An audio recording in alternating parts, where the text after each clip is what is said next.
Vendredi 7 janvier, Madame, Monsieur, bonsoir. Tout de suite, les titres de ce journal.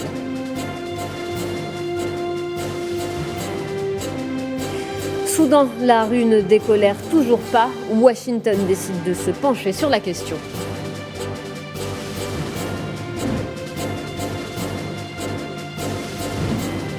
Kazakhstan, promesse du président d'éliminer les bandits armés. Il rejette cependant la possibilité de négociation avec les émeutiers.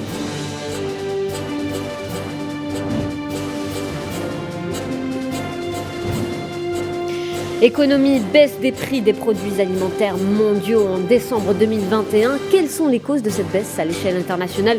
Élément de réponse dans ce journal.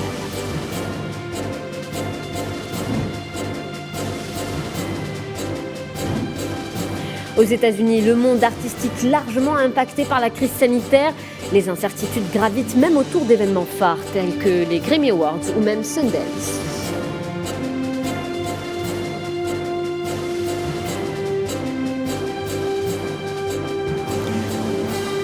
Nous le disions à l'instant, au Soudan, quelques jours après la démission du Premier ministre Abdullah Hamdouk, la rue ne décolère toujours pas. Des milliers de Soudanais continuent de protester contre le régime en place. Washington décide de se pencher sur la question. Les détails avec Safwan Ben Sabri.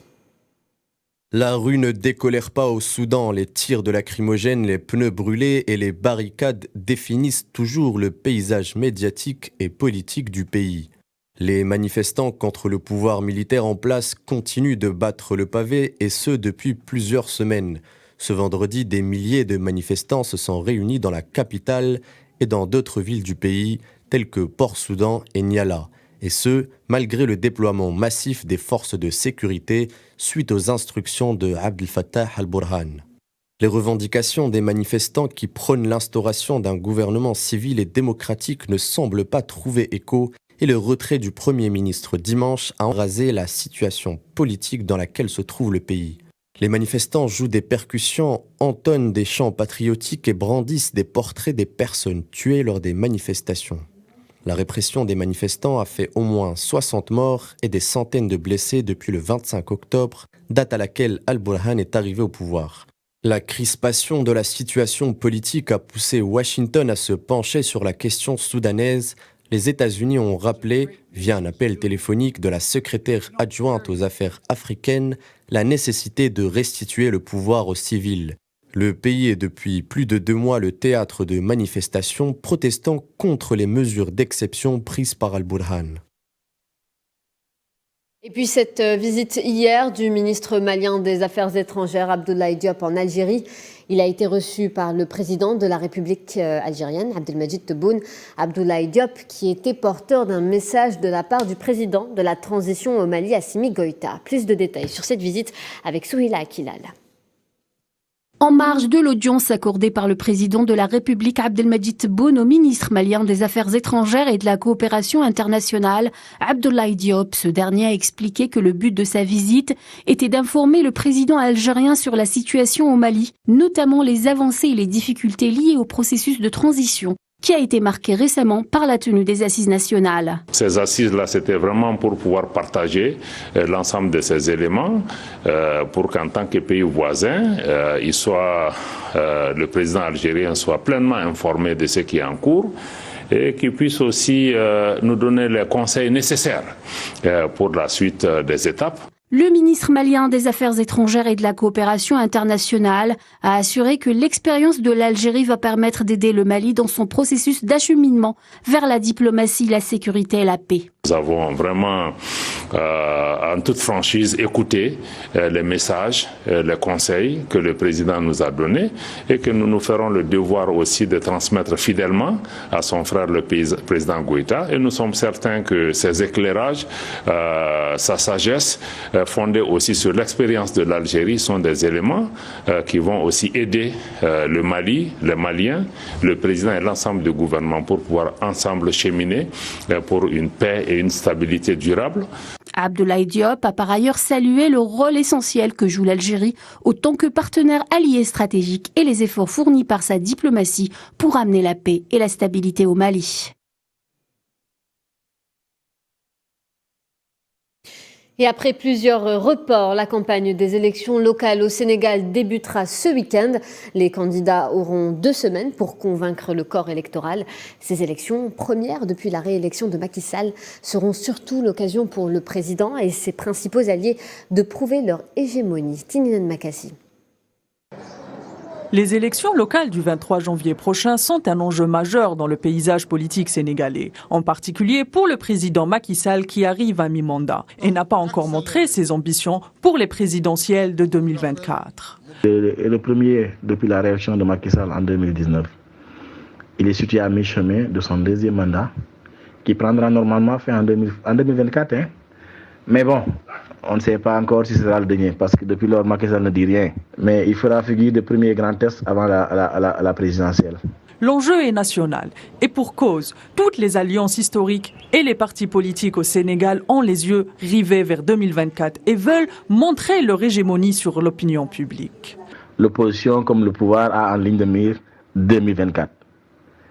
Parce qu'ils se disent que plus ils ont de chances de gagner, ça leur permet de dire donc, que le pouvoir va changer donc, de camp.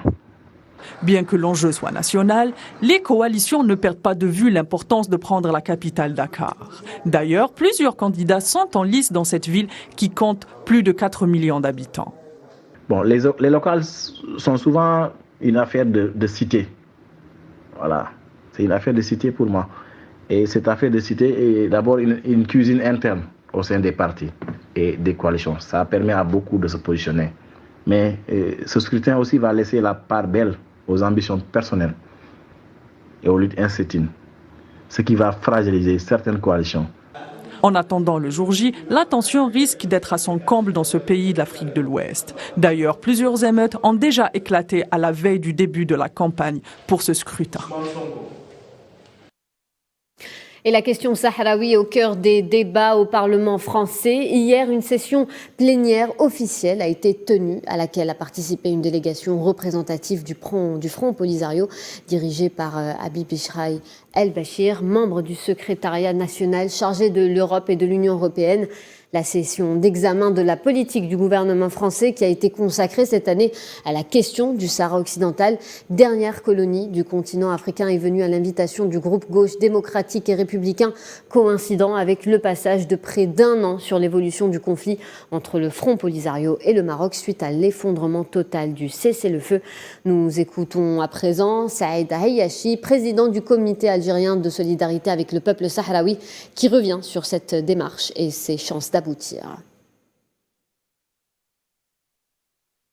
Cette action d'intergroupe parlementaire dans laquelle d'ailleurs sont inscrits les députés communistes européens, français et d'autres députés de la gauche française milite depuis maintenant plusieurs années pour faire aboutir les revendications des Sahraouis. La France, en tant que présidente de l'Union du Conseil de l'Europe, Conseil européen, bien sûr, nous le savons, fera tout pour bypasser, pour contourner, pour annihiler le jugement de la Cour de justice de l'Union européenne, pour retarder l'application de ces jugements, peut-être comme elle l'a fait déjà en 2019 avec l'Espagne, pour voir comment trouver une autre mouture de ces accords qui préserverait donc la spoliation des ressources naturelles par le Maroc. Donc, dans cette présidence française de l'Union européenne, je suis de ceux qui pensent que la France va tout faire pour retarder, bien sûr, l'échéance de l'application de ce jugement de la Cour de justice de l'Union européenne, d'autant plus que la Commission européenne a fait appel, le Conseil européen a fait appel de ce jugement et que donc le droit lui donne la possibilité encore d'appliquer les accords en vigueur. Et en Tunisie, alors que 19 personnes ayant participé aux élections législatives et présidentielles de 2019 ont été déférées devant la chambre correctionnelle du tribunal de première instance de Tunis pour des crimes électoraux. Le président de la Cour des comptes, Nejib Ktari, a déclaré que les soupçons liés à la publicité politique et la violation du silence électoral constituent des délits dont la sanction est financière et relève de la compétence de l'ordre judiciaire.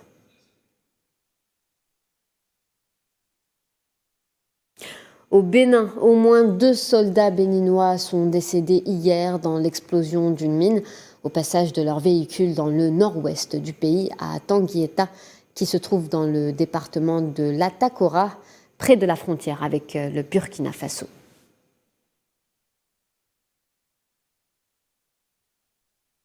Et le Ghana qui a rejoint le Conseil de sécurité des Nations Unies, actant ainsi le retour du pays d'Afrique de l'Ouest au sein de l'organe de l'ONU, 15 ans après sa dernière élection en tant que membre non permanent. Ce retour a été marqué par une cérémonie de levée des couleurs à laquelle ont participé d'autres nouveaux membres, dont l'Albanie, le Brésil, le Gabon et les Émirats arabes unis. Le Ghana siégera au Conseil du 1er janvier 2022 à fin décembre 2023. On va parler des soldats américains ciblés en Irak et Syrie. Le reliquat des soldats américains encore présents en Irak et en Syrie a été la cible de plusieurs attaques imputées aux milices locales pro-Iran qui n'ont ni blessé ni tué de militaires américains toujours déployés dans ces régions pour combattre les éléments du groupe terroriste Daesh. Et les événements s'enchaînent au Kazakhstan depuis plusieurs jours maintenant. Après l'embrasement de la rue, le président Kassym-Jomart Tokayev promet d'éliminer les bandits armés tout en rejetant la possibilité de négociations avec les émeutiers. Les détails avec Amin Touta.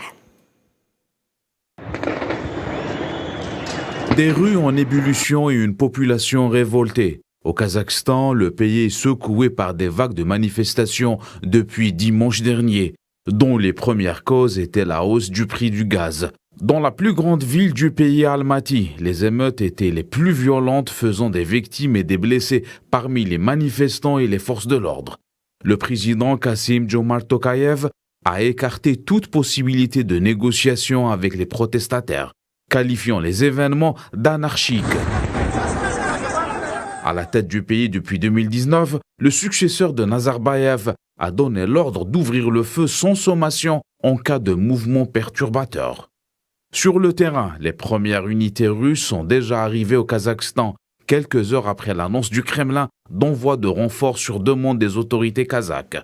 Sur la scène internationale, les Nations Unies ont appelé les dirigeants et les manifestants à s'abstenir de toute forme de violence.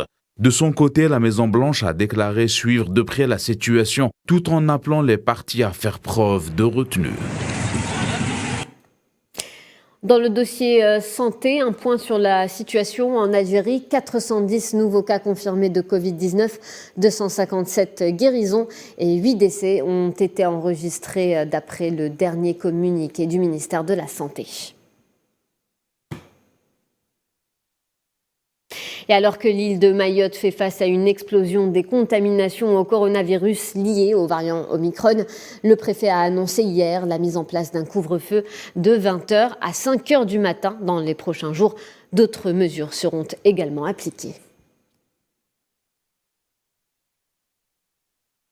Et cette affaire qui fait polémique, le refus des autorités australiennes d'accorder un visa à Novak Djokovic, le numéro 1 mondial, retenu toujours dans un hôtel à Melbourne, en attendant de savoir s'il devra, oui ou non, faire demi-tour dès lundi, le jour de son audience. L'annulation de son visa semble être liée à une subtile différence des règles en matière de vaccination contre la Covid-19. Les détails de cette affaire avec Amin Touta, encore une fois. À quelques jours de l'Open d'Australie, les amateurs de la petite balle jaune n'ont pas les yeux rivés sur le Melbourne Park, mais plutôt sur un petit hôtel de la ville australienne où la star de la discipline Novak Djokovic est contraint de passer des jours de rétention, faute d'obtention de dérogation médicale et en raison du protocole sanitaire imposé par les autorités de Canberra. Toutefois, le Joker aura une ultime audience lundi prochain devant la juridiction compétente qui devrait statuer sur son sort. Et entre la santé et le sport, la politique s'en mêle. La diplomatie serbe a précisé dans un communiqué une protestation orale à l'ambassadeur d'Australie à Belgrade en raison du traitement inapproprié que subit le joueur serbe. Novak Djokovic a eu le soutien de toute la population serbe. Les sit-ins ont été observés dans le pays pour dénoncer cette attitude envers leur tennisman préféré. Même avant le déclenchement de ce contentieux, Novak Djokovic était sceptique quant à la participation à l'Open d'Australie en raison de l'obligation de vaccination à tous les participants. Djokovic n'est toujours pas dispensé de l'instruction. À maintes reprises, le natif de Belgrade a fait part de son opposition à la vaccination. À quelques jours de l'Open d'Australie, les amateurs de la Et au Canada, l'étau se resserre contre les non-vaccinés. Les autorités réfléchissent à diverses mesures pour motiver les non-vaccinés à recevoir le sérum. L'une d'entre elles est de priver d'allocations chômage ceux refusant de se faire vacciner contre le coronavirus. Et face à une situation sanitaire jugée critique au Canada, Christian Dubé, le ministre de la Santé, tire la sonnette d'alarme. La vague Omicron, c'est vraiment comme un raz de marée qui est en train de déferler sur tous les pays occidentaux, en Amérique du Nord, et le Québec n'y échappe pas. Je vous dirais que la situation en ce moment, elle est très, très, très difficile. On doit vraiment se serrer les coudes. Mais même si le Québec teste beaucoup plus que les autres grandes provinces comme l'Ontario ou la Colombie-Britannique, il faut comprendre qu'on a une limite de capacité dans nos laboratoires. Mais même si on n'a pas tous les tests, on se fie quand même, entre autres, au taux de positivité et qui est quand même un bon indicateur de la gravité de la situation. En ce moment, le taux de positivité, on est aux alentours de 30 %, ce qui est du jamais vu. Et sur un autre sujet, pendant que le président américain communiquait sur l'affaire du Capitole, le premier concerné, Donald Trump, a annoncé le lancement prochain, le 21 février plus exactement, de son réseau social appelé Truth Social. La plateforme a été présentée par l'ex-président comme une alternative à Facebook, Twitter et YouTube, dont il est banni pour avoir incité ses partisans à la violence avant l'assaut du Capitole le 6 janvier 2021.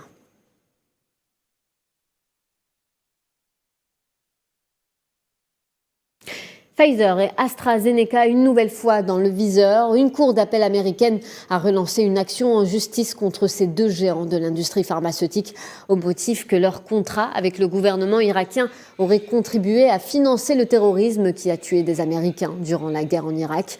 Les plaignants affirment que pendant qu'une milice chiite irakienne qui s'est structurée après la chute de Saddam Hussein contrôlait le ministère irakien de la Santé, les 21 sociétés américaines et européennes accusées spécialisées dans les équipements médicaux et des produits pharmaceutiques ont effectué des paiements illicites pour obtenir des contrats de fourniture médicale.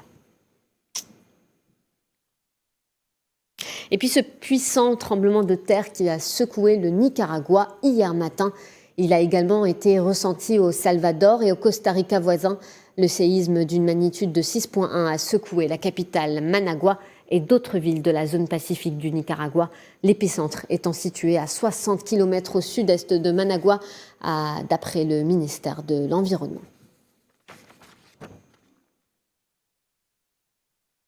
Économie, les prix alimentaires mondiaux ont légèrement baissé au mois de décembre dernier, avec le recul des prix des huiles végétales et du sucre qui sont nettement inférieurs à leur pic du mois de novembre dernier. Plus de précisions avec Mohamed Wali Ben Chaban. L'Organisation des Nations Unies pour l'alimentation et l'agriculture, FAO, a déclaré que son indice des prix des denrées alimentaires a réalisé une moyenne de 133,7 points en décembre dernier, avec une baisse de 0,9% par rapport au mois de novembre. Mais sur une base annuelle, les prix sont toujours supérieurs de 23,1% par rapport à décembre 2020. Les variations mensuelles des prix des produits alimentaires les plus échangés à l'échelle internationale sont les produits laitiers. Seul de sa catégorie a réalisé une augmentation sur une base mensuelle au mois de décembre dernier. L'indice FAO moyen des prix des denrées alimentaires pour l'ensemble de l'année 2021 a atteint 125,7 points, soit une augmentation de 28,1% par rapport à son score précédent. Quant à la filiale des céréales, a chuté de 0,6% par rapport à son niveau du mois de novembre, alors que le même indice pour l'ensemble de l'année 2021 a atteint son plus haut niveau annuel depuis 2012, soit une augmentation de 27,2% par rapport à 2020. L'indice des prix des huiles végétales a également diminué de 3,3% en décembre, alors que ce même indice pour l'ensemble de l'année 2021 a atteint son plus haut niveau dans l'absolu avec une hausse de 65,8%. L'indice des prix du sucre a également baissé de 3,1% en décembre et de 29,8% par rapport à l'année précédente, quand il avait atteint son plus haut niveau depuis 2016. L'indice FAO des prix de la viande demeure généralement stable en décembre, mais a réalisé en 2021 une hausse de 12,7% par rapport à son niveau de 2020. L'indice FAO des prix de produits laitiers était le seul sous-indice à avoir enregistré une augmentation le mois dernier avec 1,8% et 16,9% pour toute l'année 2021. On va s'intéresser à l'économie allemande. On va s'intéresser au dernier communiqué de l'Office fédéral allemand des statistiques qui a déclaré donc que l'excédent commercial de l'Allemagne a atteint les 12 milliards d'euros en novembre 2021 contre les 16,8 milliards d'euros réalisés en novembre 2020. Les chiffres de la même source ont révélé que l'excédent de la balance commerciale allemande a chuté de 28,5% sur une base annuelle en novembre 2021. Les exportations allemandes vers les États membres de l'Union européenne ont atteint les 67,9 milliards d'euros. Du côté des importations, l'Allemagne a acquis des biens pour une valeur de 60,4 milliards d'euros en novembre 2021. L'économie allemande a réalisé donc une croissance de 1,7% au troisième trimestre contre une croissance de 2% au deuxième trimestre de la même année.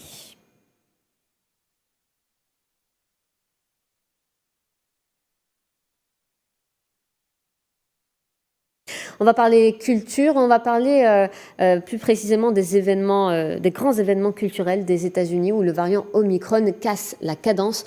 Les Grammy Awards et le Sundance n'ont pas été à l'abri des incertitudes qui entourent justement ce variant. Amira Beja. Aux États-Unis, le taux de transmission élevé du variant Omicron a imposé à l'Académie des Grammy Awards de reporter la prochaine cérémonie. Les organisateurs considèrent le maintien de la date prévue pour le 31 janvier à Los Angeles trop risqué. Aucune nouvelle n'a été annoncée par l'Académie du disque qui a organisé les Grammy Awards. Le festival du film de Sundance a été aussi touché par la foudre du nouveau variant. Le Sundance, considéré de par le monde comme le rendez-vous incontournable du cinéma indépendant, fondé par Robert Redford, le festival reçoit 82 longs métrages en provenance du monde entier.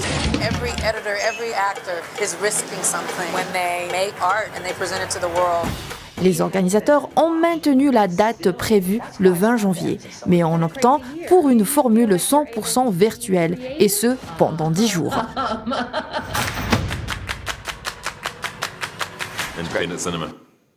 On va parler sport, on va parler football avant de se quitter, et plus précisément de la Coupe d'Afrique des Nations. Notre correspondant pour Al24 News, Faisal Salah, est arrivé au Cameroun, justement. Bonsoir Faisal. Bonsoir Fatma, bonsoir tous les téléspectateurs algériens et surtout ceux de Al24 News.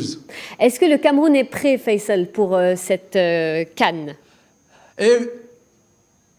Et oui, bien évidemment, le Cameroun est prêt. Déjà, on est là, on est à Yaoundé, on est au Cameroun. C'est le 7 janvier, on est au stade Amadou Ahidjo, un stade qui va accueillir cette aussi Coupe d'Afrique des Nations. Il va accueillir la petite finale de la Coupe d'Afrique des Nations et il peut accueillir jusqu'à 40 000 spectateurs. Ce stade a une histoire avec le Cameroun parce que la première Coupe des Nations Coupe d'Afrique des Nations organisée par le Cameroun, c'était ici au stade Amadou Ahidjo en 1972 et le Cameroun a perdu dans cette édition ici à Yaoundé, au stade Amadou Ahidjo, ce stade qu'on le renomme, où il nous surnomme stade de la cuvette, de la cuvette Mfanda, c'est ça. Donc vous voyez avec moi, le stade il est prêt, le terrain il est prêt, la pelouse on la voit, le Cameroun il est prêt pour accueillir une très belle Coupe d'Afrique des Nations, la 33e édition. Le lion indotable Samuel Eto'o a bien su comment préparer les choses ici au Cameroun. Évidemment à Yaoundé, parce que je suis à Yaoundé dans ce premier jour. L'Algérie jouera ses matchs à Douala. Je pense que l'Algérie sera demain à Douala, là où il y a notre correspondant Karim Belarbi qui va accueillir l'équipe nationale d'Algérie. Sinon ici au Cameroun, à Yaoundé, demain il y aura les conférences de presse pour le groupe A, là où il évolue l'équipe, la nation hôte, le Cameroun. Il y aura une conférence de presse de Antoniou et aussi du Burkina programmé Monsieur Kamou Malou au stade Lembe au Cameroun, ici à Yaoundé. Il y aura aussi les répètes de l'ouverture, parce qu'il ne faut pas oublier l'ouverture. Et dans 2 jours, il y aura un match entre le Burkina Faso et le Cameroun. Un match qu'on va beaucoup attendu ici à Yaoundé. Tout le monde parle de ce match et aussi tout le monde parle d'Algérie. Est-ce que l'équipe d'Algérie peut affronter le Maroc en finale? Parce que là, au Maroc, à Yaoundé, ici au Cameroun, on parle de 3 équipes. On parle de Algérie, on parle aussi de Sénégal et on parle de Maroc. Ici, c'est les 3 équipes que les Camerounais ont peur de les affronter. Parce que tout simplement, le Cameroun, il organise cette édition, mais pas juste pour l'organisation, mais il veut la gagner. Et on voit ça dans les rues à Yaoundé. On voit les Camerounais en train de nous dire on bat l'Algérie 2-0, les Marocains 2-0, c'est un petit peu ça. Il y a une bonne ambiance, tout le Cameroun. Il y a aussi, en fait, les Camerounais disent tous ensemble ici au Cameroun, parce que c'est une Coupe d'Afrique des Nations qu'on n'a pas aussi, on va dire, c'est du jamais vu, parce qu'on vit une période très difficile. C'est la pandémie, c'était très difficile pour accéder, on va dire, aux terres camerounais, parce que tout simplement, pour tout le monde, pour tous les journalistes, mais tout le monde... le défi était lancé, le challenge, il était là, soit du côté de la Confédération africaine de football, soit aussi de la Fédération camerounaise, et non seulement aussi des médias qui sont là, ils sont nombreux pour couvrir cet événement. La fête est à la porte, la Coupe d'Afrique des Nations promet beaucoup au Cameroun. C'est une Coupe d'Afrique très forte parce qu'elle contient beaucoup de Faisal Salah. On va parler de Riyad Mahrez, on parle beaucoup... Excellent. Merci Faisal Salah. On compte sur vous donc pour nous tenir au courant de cette CAN dans nos prochaines éditions durant toute la durée de cette Coupe d'Afrique des Nations. Nous reviendrons vers vous demain. Et voilà, c'est la fin de ce journal. Exactement, merci de votre attention. Pour ne pas oublier, tout de suite, un point météo avec Kamel Amziane Zitouni. Retrouvez Riyad Lahri demain pour votre édition du 13h. D'ici là, je vous souhaite une excellente soirée sur Al24 News.